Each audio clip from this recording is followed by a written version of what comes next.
Hello guys, আসসালামু আলাইকুম। আশা করছি সবাই ভালো আছেন।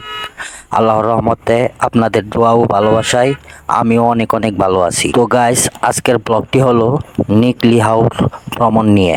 তো গাইস, ভিডিওটি অনেক দিন আগের করা, ভাবছিলাম আপনাদের সাথে শেয়ার করব, কিন্তু সময়ের অভাবে আপনাদের কাছে শেয়ার করতে পারিনি। আজকে আমরা সকাল সকাল কিশোরগঞ্জের নিকলি হাওর যাওয়ার উদ্দেশ্যে রওনা দিলাম, কারণ অনেক পথ পাড়ি দিতে হবে আমাদের। সেখানে গিয়ে নিকলি হাওর পাড়ি দিতে হবে ট্রলার দিয়ে।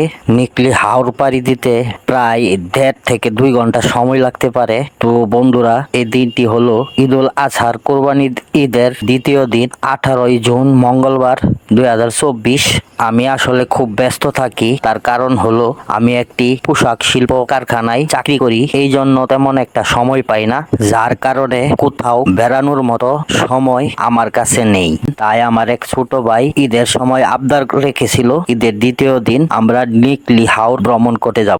আশা করছি আপনারাও আমার এই ভিডিওটির শেষ পর্যন্ত দেখবেন। এই মুহূর্তে আমরা নিকলি হাওরে চলে আসলাম। কি সুন্দর দৃশ্য দেখেন বন্ধুরা। কিন্তু বন্ধুরা, আজকে আকাশের অবস্থা তেমন একটা ভালো না। আমরা আমাদের গন্তব্যে পৌঁছালাম। আমাদের গন্তব্যে পৌঁছানোর সাথে সাথে পুরা ধরা বৃষ্টি শুরু হইলো। আমাদের মনটা ভাঙ্গা খান খান হয়ে গেল। তারপর কিছুক্ষণ অপেক্ষা করলাম বৃষ্টি যদি থামে। কোথায় বৃষ্টি আর থামলো না। বর্ষাকাল, প্রচুর বৃষ্টি হইতাছে। তারপর আর আমরা ওই পারে যাওয়ার মতো সাহস করলাম না।